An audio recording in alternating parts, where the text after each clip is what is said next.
Hello friends, welcome to Erode அம்மாச்சி சமையல். இது நம்ம வீட்டு சமையல். இன்னைக்கு நம்ம பார்க்க போகிறது ஒரு சூப்பரான டேஸ்டான குழம்பே வைக்க வேண்டாம் அப்படின்ற நேரத்தில் இந்த மாதிரி ஒரு தக்காளி சாதம் செஞ்சிங்கன்னா போதும். ஒரு முட்டை இருந்தாலே போதும், அப்படின்னா ஒரு தயிர் வெங்காயம் வச்சுக்கலாம். அன்னைக்கு பொழுது சூப்பராக போயிடும். யாருமே வாயை திறக்காம ஜம்முன்னு சாப்பிட்டு போயிடுவாங்க. ஏன்னா அந்த அளவுக்கு டேஸ்ட்டாக சூப்பராக இருக்கும். தக்காளி சாதம் அப்படின்னாலே எல்லாருக்கும் பிடிக்கும். தக்காளி சாதத்தை ஒரு சிலர் பிரியாணி டைப்பில் செய்வோம், ஒரு சிலர் தக்காளியோட சுவை அப்படியே இருக்க மாதிரியும் செய்வோம்.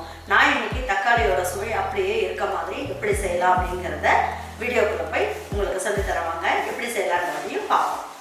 நம்ம ஈரோடு அம்மாச்சி மசாலா வகைகள் எல்லாமே ஃபர்ஸ்ட் குவாலிட்டி இன்க்ரீடியன்ட்ஸ் தான் பயன்படுத்துகிறோம்.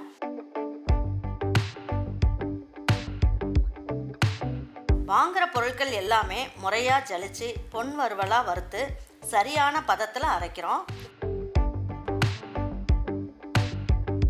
அரைச்ச மசாலாவை நல்லா ஆற வச்சு மறுபடியும் ஜலிச்சு சரியான அளவில் பேக் பண்ணி உங்கள் வீட்டுக்கே சேஃப் அண்ட் செக்யூர்டாக டெலிவரி பண்ணுறோம். நம்ம மசாலா வகைகள் மற்றும் சத்து மாவு, ரெடிமேட் இட்லி மாவு, இடியாப்ப மாவு எல்லாமே நீங்கள் வாட்ஸ்அப் மற்றும் வெப்சைட்டில் ஆர்டர் பண்ணி வாங்கலாம். இதில் ரொம்ப முக்கியமான விஷயம், இது full and full pure homemade masala. நம்ம எல்லாருக்குமே ஆரோக்கியம் தானேங்க முக்கியம்.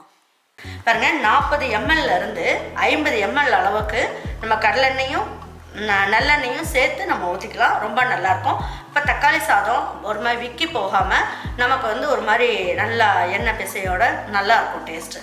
கடலெண்ணெய் ஊற்றினேன். இப்போ நல்லெண்ணெய் ஒரு 20 ml அளவுக்கு ஊற்றிக்கலாம். இப்படி ஊற்றும் போது நமக்கு ரொம்ப ட்ரையாக இல்லாமல் சூப்பராக இருக்கும். அதுக்காக தான் இந்த மாதிரி இந்த அளவுக்கு எண்ணெய் ஊற்றிக்கணும்.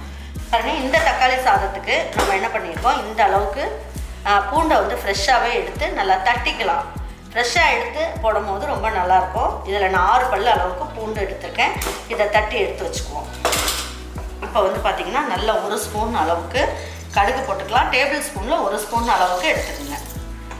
இது 1 ஸ்பூன் அளவுக்கு கடலைப்பருப்பு, 1 ஸ்பூன் அளவுக்கு உளுந்தம்பருப்பு, இதுலேயே ஒரு 1/4 ஸ்பூன் அளவுக்கு ஜீரகம், ஒரு 1/2 ஸ்பூன் அளவுக்கு, அதாவது ஒரு 30-35 மிளகு,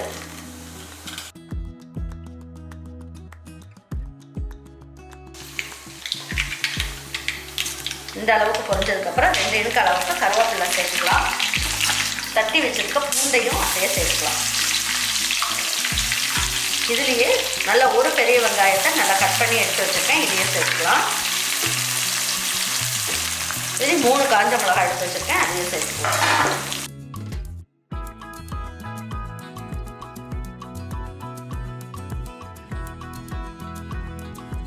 பாருங்க, இதுவுமே நம்ம தாளிக்கும் போதே ஒரு 1/4 ஸ்பூன் அளவுக்கு சோம்பு மட்டும் சேருங்க.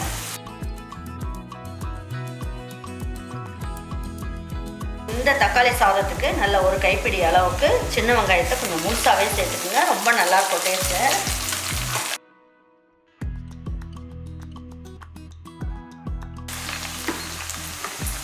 பாருங்க, இந்த தக்காளி சாதத்துக்கு நம்ம தேவையான அளவுக்கு உப்பை இந்த ஸ்டேஜ்லேயே சேர்த்துடலாம்.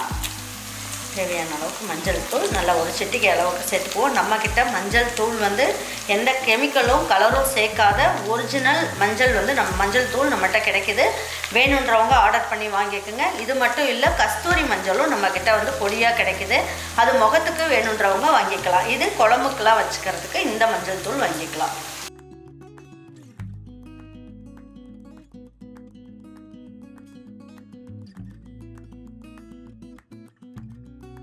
காஷ்மீரி சில்லி பவுடர் சேர்த்துக்கலாம். இது நல்ல கலர் கொடுக்கும் தக்காளி சாதத்துக்கலாம். அதுக்காக இந்த ஸ்பூன்லேயே 3 ஸ்பூன் அளவுக்கு நான் சேர்த்துருக்கேன். இது காரம் இருக்காது, கலர் மட்டும்தான்.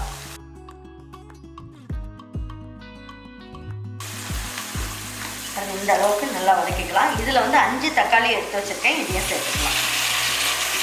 தக்காளி சாதம் அப்படின்னாலே தக்காளி கூடுதலாக போடும்போது ரொம்ப நல்ல சுவை கிடைக்கும்.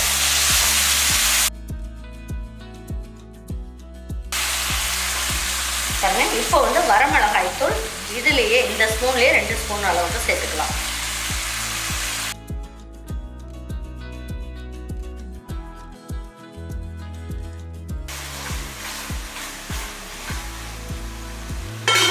தட்டை வச்சு மூடி வச்சிடலாம்.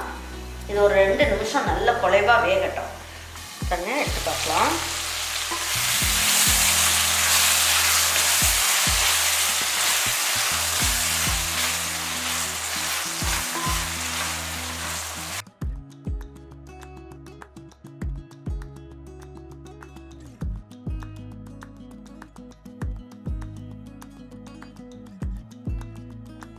இதுக்கு வந்து இந்த கரம் மசாலா பொடியெலாம் எதுவும் சேர்க்க வேணாம். ஒரிஜினல் தக்காளி சுவையில் இருக்கும். அதே மாதிரி நம்ம வந்து புதினா இலையும் சேர்க்க வேண்டாம்.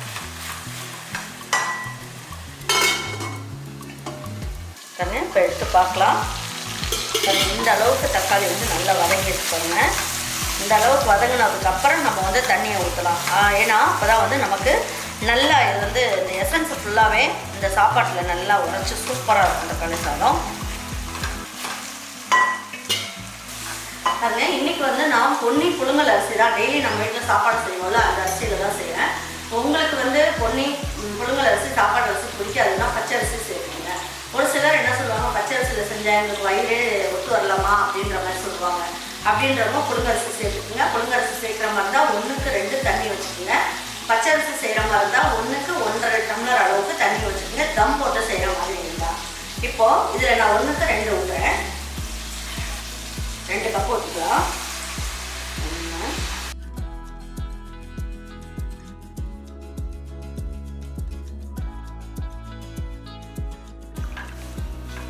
ஒன்றுக்கு 2 ஊற்றுனீங்கன்னா போதும். தட்டை மூடி வச்சிடலாம். நல்லா உலை கொதிக்கிற மாதிரி கொதிக்கணும். அதே நேரத்தில் நான் அந்த புழுங்கல் அரிசி இருக்கு இல்லையா, இதை வந்து நான் 1/2 மணி நேரம் நல்லா தண்ணியில் ஊற வச்சுட்டேன். இப்படி ஊற வைக்கும் போது சாதம் நல்லா பெருசாகவும் இருக்கும். சீக்கிரமாக வெந்துடும். சாதம் வந்து நல்லா சாஃப்டாக இருக்கும். அதுக்காக 1/2 மணி நேரம் ஊற வச்சு எடுத்து வச்சுருக்கேன். உங்கள் வீட்டில் எந்த அரிசி நீங்கள் யூஸ் பண்ணாலும் நீங்கள் அதை வந்து யூஸ் பண்ணிக்கலாம்.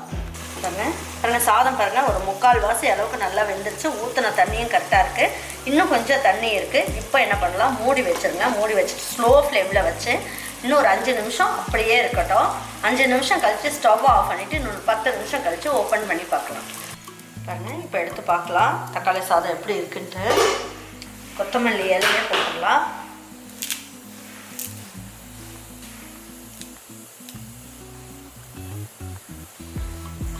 நல்லா வெந்து நல்லா இருக்கு பாருங்க.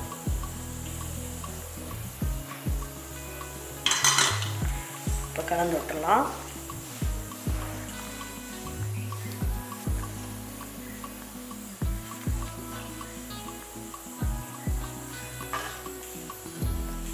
இப்படி நல்லா சாஃப்டான தக்காளி சாதம் நல்லா ஜம்முன்னு ரெடி ஆகிடுச்சு. வாங்க இதுக்கு எடுத்து வச்சு பரிமாறிக்கலாம். இதுக்கு வந்து நம்ம தயிர் வெங்காயம்லாம் கூட செய்யணும்னு அவசியம் இல்லை. ஒரு முட்டை இருந்தாலே போதும். ரொம்ப நல்ல டேஸ்ட்டாக சூப்பராக இருக்கும். இது வந்து புழுங்கல் அரிசியில் செய்யும்போது ரொம்ப நல்லாயிருக்கும். சாஃப்டாகவும் இருக்கும். வயிற்றுக்கு எந்த பிரச்சனையுமே வராது. அதனால் கண்டிப்பாக இதே மாதிரி நீங்கள் தக்காளி சாதம் செஞ்சு பார்த்துட்டு உங்கள் வீட்டில் இருக்கவங்களுக்கு பிடிச்சிருந்ததுன்னா லைக் பண்ணுங்கள், ஷேர் பண்ணுங்கள், சப்ஸ்கிரைப் பண்ணுங்கள். மறந்துடாமல் கமெண்ட்ஸ் பண்ணுங்கள். தேங்க்யூ ஃபார் வாட்சிங் ஈரோடு அம்மாச்சி சமையல். தேங்க்யூ.